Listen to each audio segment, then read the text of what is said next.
This podcast, Strange, Rare, and Peculiar, is for kind of those in the know about homeopathy, deepening your knowledge, bringing you more information about what you need to know and maybe what you can leave aside about homeopathy. Homeo what? Homeo what?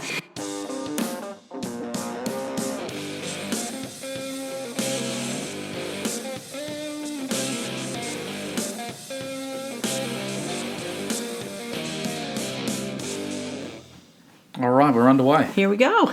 Good morning, good evening, good afternoon. All that stuff. Do you know what? What? It's dark outside.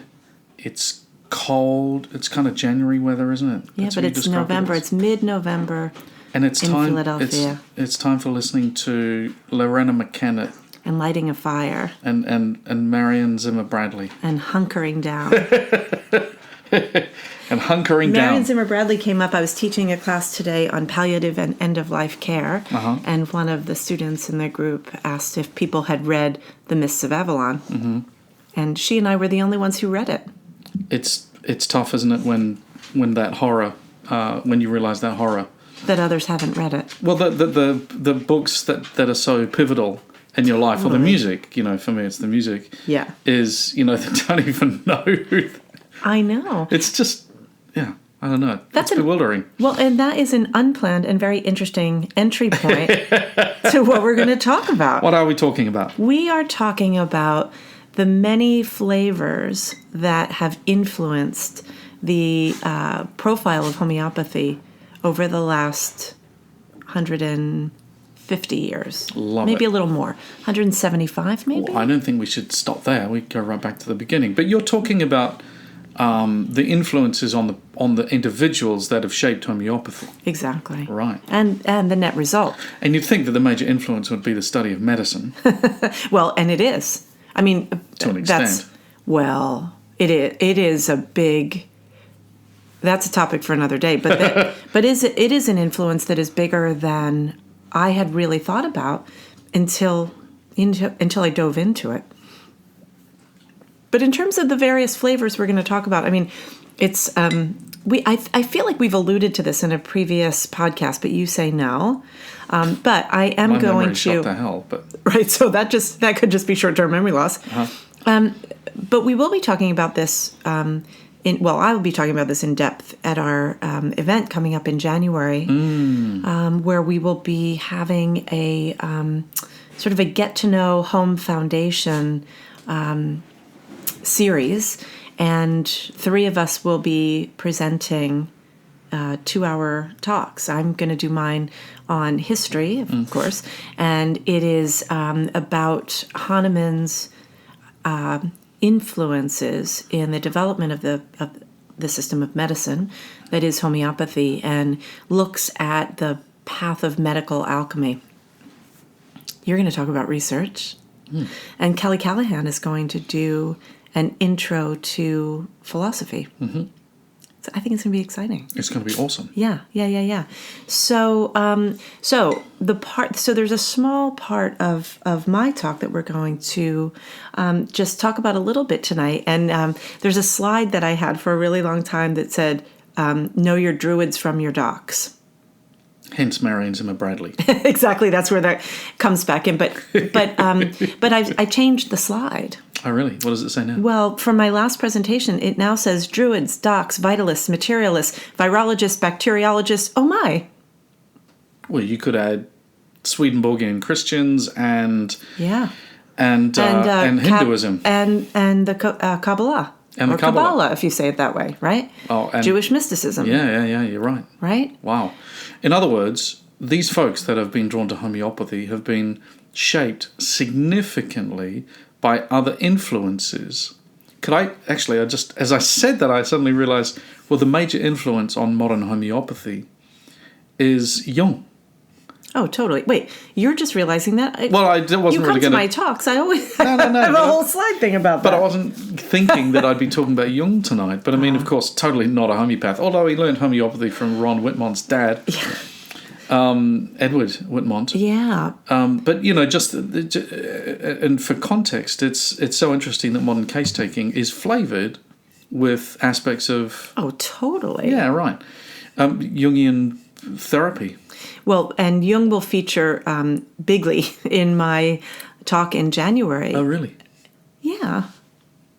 You look at me. Here comes your memory loss again. No, yeah. you look at me like I got 3 heads. Well, yeah, because one of the things that we'll be looking at in that talk, and that we're kind of going to touch on a little bit in this podcast, is how sort of a thread of sort of quote unquote spirituality, or through the Jungian trajectory, spiritual alchemy, and through the influences in British culture at that time, so in the 19th century, fascination with the occult and mysticism and things like that really made a big impact. And that flavored a whole generation of homeopaths. Even though it really doesn't have anything to do with homeopathy. I mean, Hahnemann was a German medical doctor from the 18th century. Right, well, exactly. That's how it started. Yeah. Well, that's one of the ways. That's Isn't it interesting, though, as a phenomena that that list again. Read that list. Druids, docs, vitalists, materialists, virologists, bacteriologists. Oh, my. Oh, my. Oh, my. Oh, my. So, for me, the Jungian connection is not so clear because I was thinking we're going to focus on that druidic influence that you and I were kind of directly related, associated with our introduction to homeopathy. Yeah, through Misha Norland. That's right. And so, it wasn't always that obvious, but I suppose for me as a graduating in homeopathy, practicing homeopathy, and then getting familiar with homeopaths broader and deeper and wider around the world, I realized that what I'd learnt was homeopathy plus, or homeopathy through a lens, homeopathy flavoured. And the two influences I realised along the way that I'd been kind of influenced by were Kent and Misha, in that direct lineage. And then by accident, the Druids, the British Druids. Yeah. So tell me, how do we get there? I mean, if you've just turned up, then 7 minutes in, we're already talking about these folks at Stonehenge. What? Well, right. So by the early 1900s, many of the important British homeopaths had died or were on their way out. You've got guys like Burnet and Cooper and Skinner and Hughes and Dudgeon. And so there was this big gap in the ranks, especially after World War II, where homeopathy was starting to wane. Well, by that time, Clark was dead as well. Yeah. Right. And so there was an event that occurred that many believe was a part of sort of how the medical, what was very deeply entrenched in a medical sort of even bacteriological and I want to say virology, but what's the virological? I don't know. That's not really a word. I love it though. But sort of steeped in the reductionistic medical principles of the time. That I can say. Anyway, and then something happened. There was a plane crash in 1972. And there were, I think it's 16 physicians who were on that plane. They were going to Brussels to a conference. And it was one of the worst air disasters in Britain. At that time. I'm going to guess Lockerbie, Scotland, which would have been... That was in the 80s. That was in the 80s. That was like in 1988, I think. Something like that. It was on my birthday, actually, which is why I remember it. Yeah. Anyway, but that would be another one. But up until that time, this was really a thing. And you've got all these homeopaths, medical homeopaths. They're all going to a conference. So the legend... So just for clarity, so the medics were homeopathic physicians. That's correct. Got it. Yeah. And they were working at the Royal London Homeopathic Hospital. And so this plane crashed just after takeoff, just gone. Everybody died. And so the legend goes that there were 2 homeopaths who were supposed to be on that plane who at the last minute decided not to be and wound up surviving, and they happened to be non-medical homeopaths. They were Thomas Mann and John de Monte. Those are 2 big names in British homeopathy. They sure are.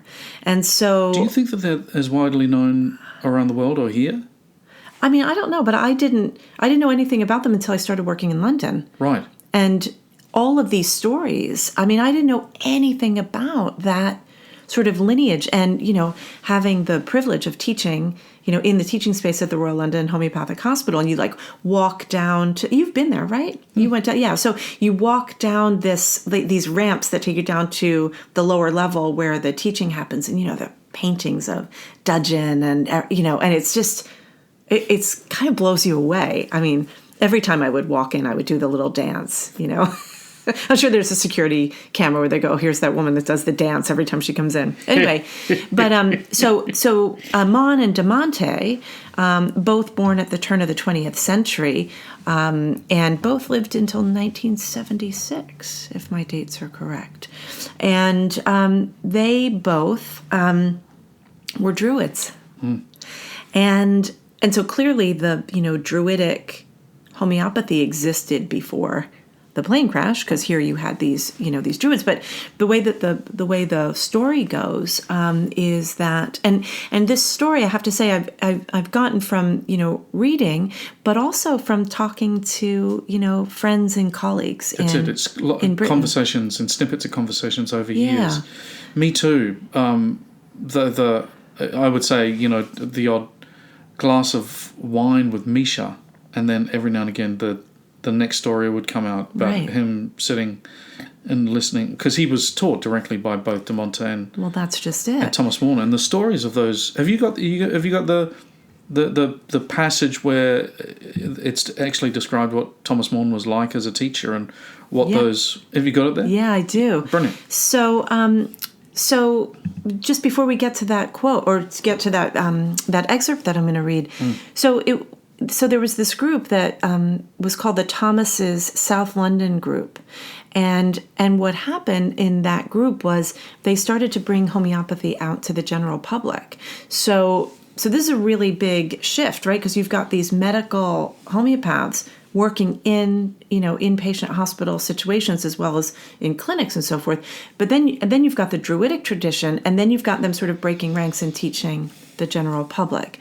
And these folks, the companions of the Druid order, so Druids were learning homeopathy along with their Druid studies. So there was this give and take at a certain time. And I think, that didn't really happen in the United States. We had a different thing happening with Kent and Swedenborgianism, and I don't know that it really happened in other parts of the world as much as it did happen in Britain. But let's come back to that, because I want to have a crack at that, but a bit later. Yeah. Okay. So anyway, and some of our most beloved homeopaths, like Misha Norlin, like Jeremy Scherer, they studied with these folks. And so David Mundy, Janet Snowden. Yeah. That guy Patrick Durham, who was part of that early 80s, late 70s group. Tony Hurley would have been... Yeah, who I got to teach with. The stories. Stories. Right, and so, these were... Hippies all. Cleaned up hippies. Well, cleaned up later. Later, yeah. Anyway, here's a... Peter Chappell writes about the Mon and Demonte teachings. He says, quote, "The room was full to the brim of people sitting on benches, stools, and on the floor anywhere they could, making notes. He didn't teach about repertory, anybody else's materia medica, or any systems. All you needed to learn was materia medica. Most importantly, he was inspiring. He taught from his extensive knowledge of esoteric information, adding numerology, palmistry, and astrology." It's interesting. Can I say that I'm not surprised by those last three being added in, because there's also a long tradition of numerology in homeopathy and graphology. But not to Hahnemann. No. Pierre Schmidt. Yeah. Used those in the mid 20th century, and just while I'm at it, remember in the healing and herbal tradition in Britain in particular, astrology has always been associated with the study of the plants. Yeah. With of going course. right back to Culpeper. Yeah, and then anthroposophy, so Right. Goethe, and Hahnemann were contemporaries, and then Goethe's teachings heavily influenced Steiner, and so there's that whole trajectory of anthroposophical medicine is like homeopathy with a twist. So where are we? We're kind of landed in the early 80s. Is that where we're? Yeah, I mean, I guess we're in the late 70s, early 80s, but I think what's important to just kind of circle around a little bit. Well, actually, can I give one more bit of background, then we'll circle around. And that background is, it's always interesting to think about, well, what was Hahnemann interested in? And, there are all these conversations about, was Hahnemann a vitalist? Was he this? Was he that?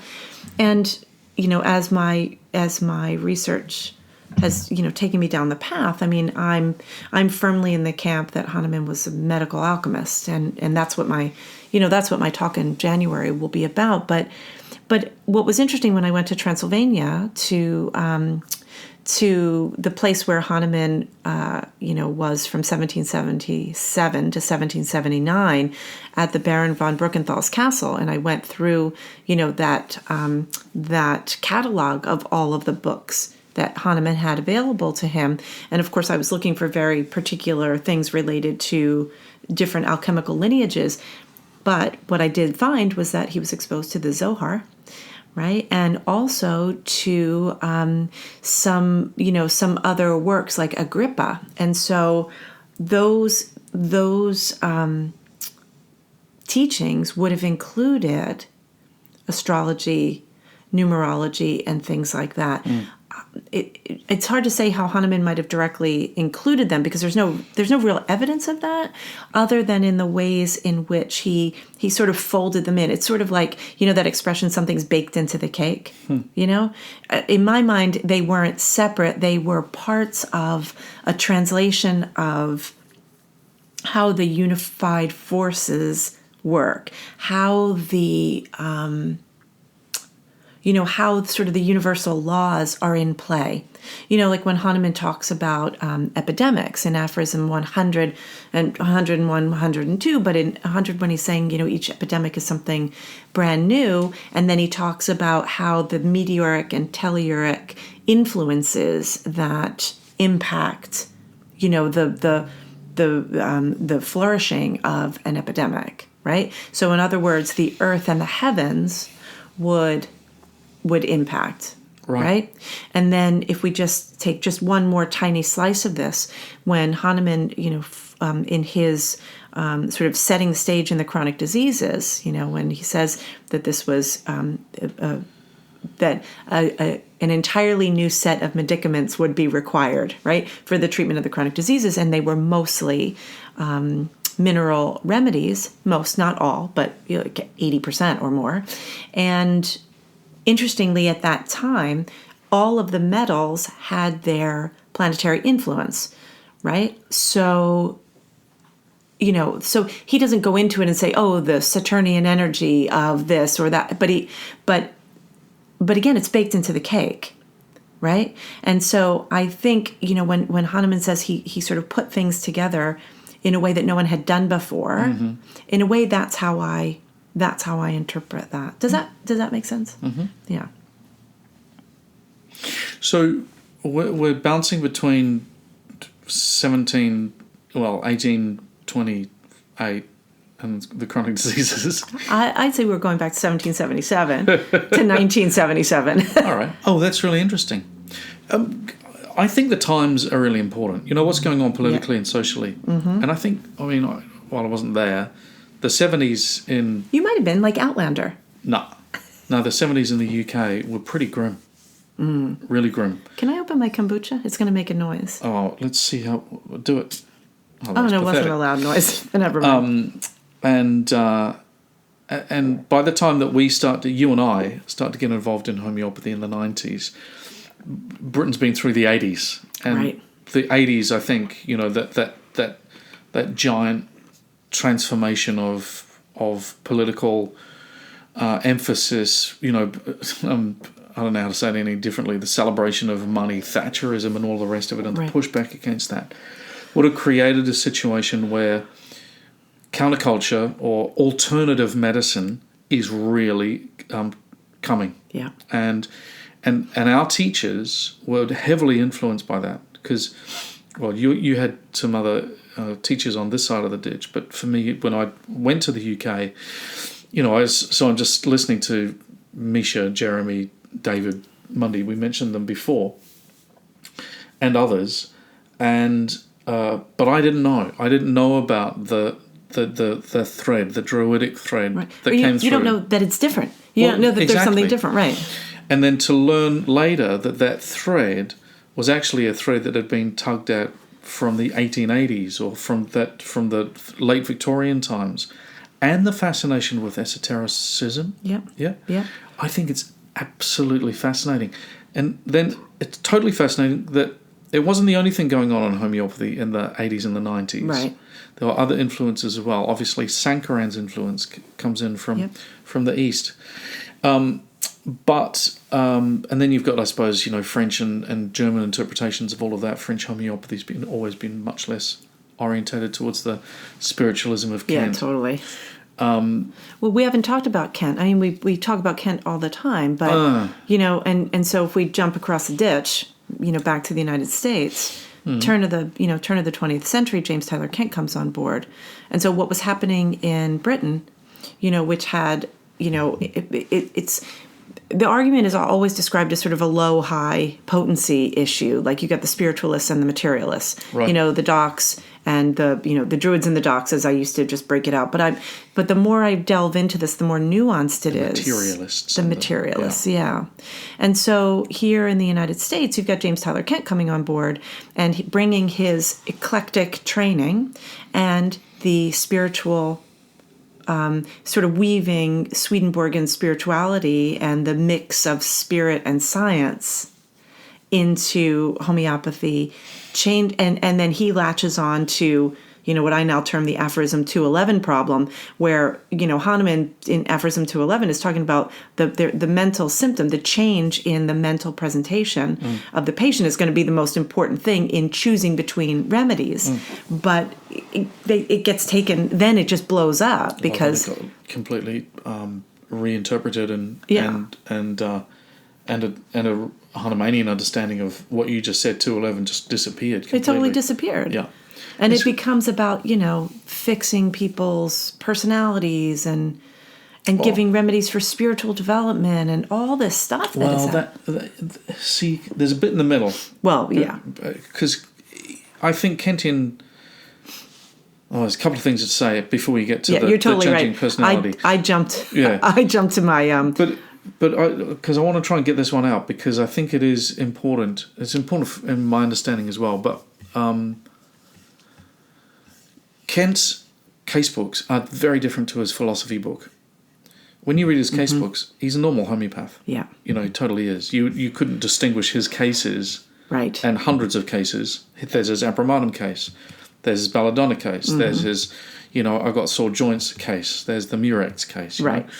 And you're just going, well, hang on just a minute. That what he's got on a daily basis seems somewhat different from the reason you're sick is because you've lost a connection with the divine. Right.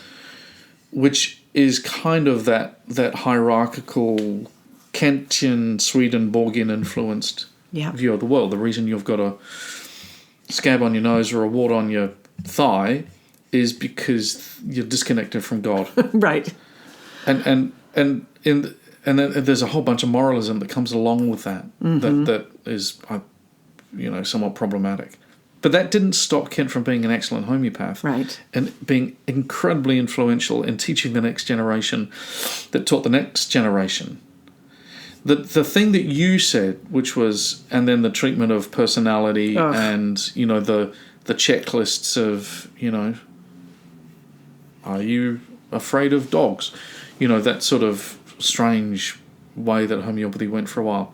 Yeah. That's kind of a consequence of kind of lazy Kentian thinking. That's kind of the way I conceptualize it. Yeah. But I kind of Well, and it got to the point where people were saying if the central delusion of by the 80s, matches, by the 90s, then you don't have to worry about the modalities or the pathophysiology. Fast forward to 1991, yeah. Right. Yeah. Right. Yeah. Wow. So why does this matter? Why are we taking time to, Well, it matters because not every book in the bookshelf is the same. Not every homeopath is a homeopath, full stop. You're a homeopath out of business school. You're a homeopath out of being a potter. I'm a homeopath out of what are my influences? I think you can't understand homeopathy and the history of homeopathy and why homeopathy is the way it is today without understanding Kant's influences, without understanding that Berningshausen was a lawyer and a taxonomist, right. without understanding that, Clark, for all of his genius, was also a member of the British Union of Fascists. Right. And, and people bring with them all that they have and all that they are to their practices and to this profession. All right, but can I have my moment of why I think it matters? Well, I 100% agree with you. That's why I think it matters. Why do you think it matters? Well, I think it matters because homeopathy is an actual thing. It's right. a thing.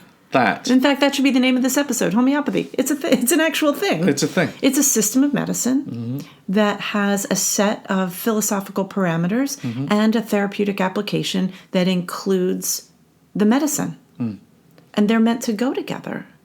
And while I like a little bit of the jazz that people add to it, I think it makes for a nice consultation. It certainly makes for a fun seminar. I really feel that recognition of Hahnemann's genius, devoid of palmistry or whatever else, is important for us to learn. And I know I keep referring to this talk, but it is, it's a bit of research that I worked really hard on to really look at sort of why we should be paying attention to what homeopathy, what it actually is and why it matters. But this is fascinating. You see, if you're thinking about, say, the influence of Isiaga, the fact is that he worked for 40 years in the Argentinian hospital outpatient unit, and that was his experience. You can't divorce, when you read his writings, you can't divorce the fact that he's an Argentinian physician. No. Well, we talk about this all the time, like with the array of books that our first-year students have, and we say, you should know that Phatak was, a medical doctor in India in the 70s? 60s, 70s, 80s, yeah. So, yeah, it's important. You know your druids from your dogs, know your bacteriologists. But that's a really interesting thing, because when I'm hearing you say, homeopathy is a thing, and we need to just focus on the homeopathy part of it, or the origins of it, how do you do that? How do you separate the Kiwi? I don't think you can. I don't think that matters. And I think everybody will have a little bit of a different lens. But I think there are things that people do that are very far from being connected. Oh, so it's not the influence. Practice. It's not the. But it's the adding to and the. Yeah. And the. And can I tell you why? Why I find this really difficult is that I think it does a couple things. It sort of takes away our legitimacy a little bit. When people are kind of all, woo-wooing out on it. That's a little bit. But also, what I've heard from our students a lot is that there's concern that homeopathy interferes with their faith tradition, that in some ways it represents some sort of spirituality that would not be appropriate for them to engage in. And that drives me crazy. I mean, especially thinking that Hahnemann was a Christian and it's Christian people who feel it's not available to them. I think it's sort of, I think that we are, I feel like we should be obligated to know what we do. We're working with actual sick people. Right? So really learning homeopathy, teaching homeopathy without Hahnemann's philosophy it's weird. I think, learning the history, for me, I want to know what influenced Hahnemann. Right. Where did he come up with this? And we've talked about this. I know we've talked about this in a prior podcast. But where did he get it from? Because if we can understand where he got it from, we should know better how to deviate or not deviate.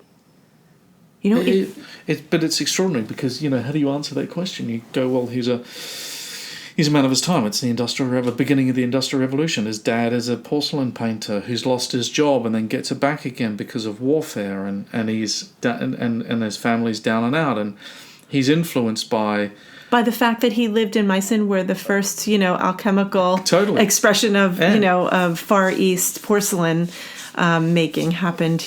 And then he gets a lucky break, and he's heavily influenced by all of those books that he was exposed to in the library in Transylvania. I mean, but there's so much more.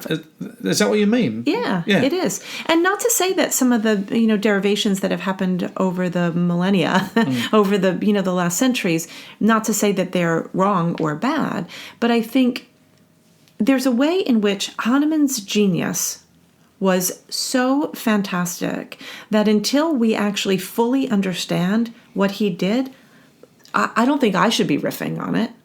I mean, maybe there are others that feel like they know as much or more than Hahnemann, but the more I learn about Hahnemann's homeopathy, the less I feel the need to follow something else. I see what you're saying, really, because what I was saying before about you can't separate yourself from your cultural background and the differences between you and I, or the homeopath in Greece or the homeopath in wherever. We've all got our own story, our own lens. But that's not what you're saying. It's like, have your lens, but do you want to actually do some intellectual instrumental jazz? Right. But so I'll contradict myself here because a tune that's just fine as it is. So yeah, because I also don't want to make it seem like that these amazing teachers over the years did not teach us well. I mean, I think about going to Yanderkat and studying with Misha and listening to him talk about things that were so brand new to me at that time, and how much that opened up my mind to be able to then understand this. Yeah. Me too. But like at the end of the day, Carlos Castaneda, which is something I came away with. I have to read all the Carlos Castaneda after spending time at Misha's. But at the end of the day, it's not about my homeopathy, but it sure was about my development and broadening my understanding to be a more enlightened practitioner or something. Yeah. Right? No one knows those books anymore. You're kidding. No. Same with Marion Zimmer Bradley. Exactly. Actually, so you know what? Okay, so now we're coming full circle as we wrap up. So the first time I read The Mists of Avalon was in England. Oh, really? In Devon. Yeah, that's what I was reading on the plane. That's what I took with me to read. And the funny thing is, I was traveling with some homeopathy friends. We went to do an intensive there, and one of my friends, Helene, had not read the book, so she asked if she could have the front. It was a paperback copy, so I ripped off how far I had read, and I gave her the first part to read. You ripped a paperback in half? That's friendship. That's sacrilege. Can I just say, though, that if you're a student of homeopathy, then how do you find out about some of the people, the luminaries, the historical figures? I mean, there's not a lot of good biographies. There's got to be a biography of Berninghausen that needs to be written. We know a bit about Hahnemann, but some of the others, there's no good biographies. There's some timelines. I'm trying to find out about Swan. If anybody has information about Samuel Swan. Oh, yeah. Nothing in the archives. I need to figure out if Francis Treuherz would help you out. But I suppose what I'm saying is that, there's a couple of timelines and there's a few biographies. Su Young Histories, Julian's book. Yeah, I mean, there's not a lot though, and I think, if you want to, here's an example. If you're into provings, you'll know that there's this guy whose name pops up every now and again called Mure, M-U-R-E. And you're going, this is an interesting guy because he's doing the proving of some crazy snake and then an outrageous spider, and he's getting involved in all this action. He was a Maltese homeopath in the 18-something.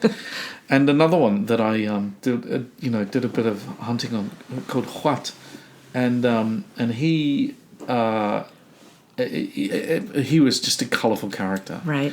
But I suppose you've just got to hunt through the history books. And Well, it's not just the history books. Where I'm finding it is going through the primary source materials. Right. I've learned so much in the past, whatever amount of time, going through all the letters, reading all of, oh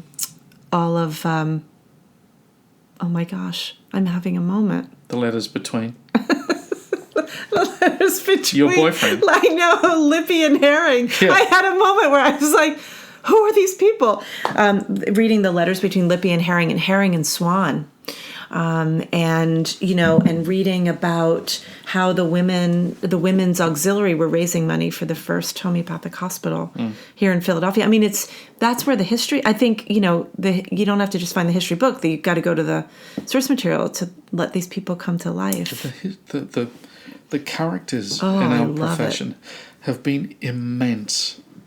Absolutely immense. We're pretty lucky to have studied with some of the most amazing folks. There's some names I want to throw out there. Finke. We need to know more about him. We do. Finke, Skinner, and the other one from the 1800s who's married. Calvin Nurr, you're talking about? The one that married Herring's daughter. Herring's daughter, yeah. He wrote that book on Herring. Yeah, right. Which I love. Was he a druid or a doc? Herring? No. See, Herring is an interesting one. We're going to have to wrap up because we have a faculty meeting in 8 minutes. But Herring, I think what's fascinating about Herring is that, he started off trying to disprove homeopathy, or he was asked to, kind of disprove homeopathy. Then he gets this dissecting wound. He's cured by arsenicum, and then the rest is history. But he, as much as he is a truly Hahnemannian homeopath, he also, talk about being a product of his time. He is fully entrenched in what he termed scientific homeopathy, and believed that, pathology was important, which of course is the beginning of the fight between him and Lippy, right? So